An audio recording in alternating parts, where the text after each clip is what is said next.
Quite some years ago now, I worked for a manager who was actually really good at what she did.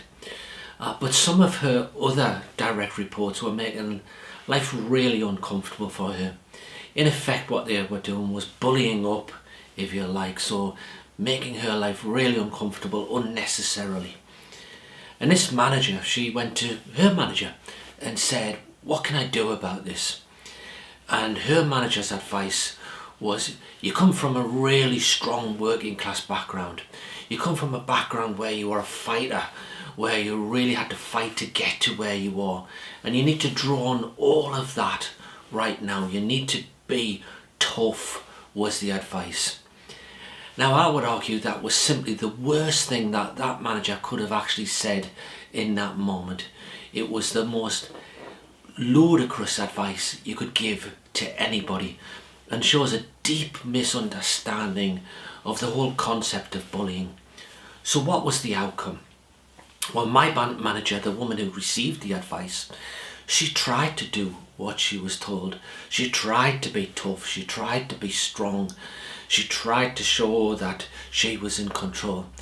And ultimately it failed, and ultimately she quit and left the organisation. So what happened was, a really good manager ended up leaving the organisation because of some extremely poor advice. Now, as I said at the outset, that was quite a number of years ago, and I really thought that we'd moved on from that. I thought that our understanding and our sophistication about bullying in the workplace had changed, until very recently. And in the last few days I've been reading some articles from some very well respected authors and published in some very well respected journals, talking about the concept of bullying and employees bullying managers, as if this is a non-event, as if this is insignificant. The advice is no different to what that woman's manager said to her all those years ago. They're saying, just be strong, be tough, show your organisational power, ensure that you take control.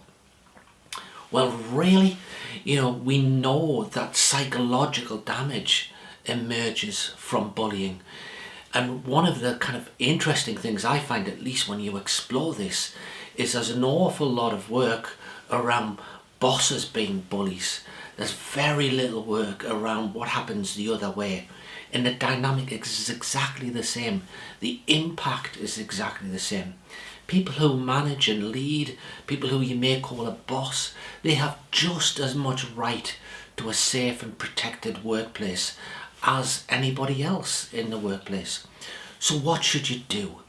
You should, first of all, if anybody tells you that you should just toughen up and you should just fight this through, you should just have nothing to do with their advice.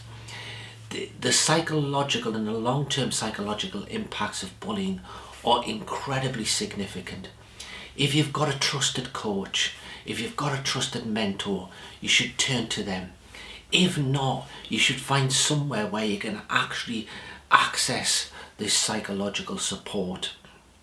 If your boss will not listen, talk to their boss.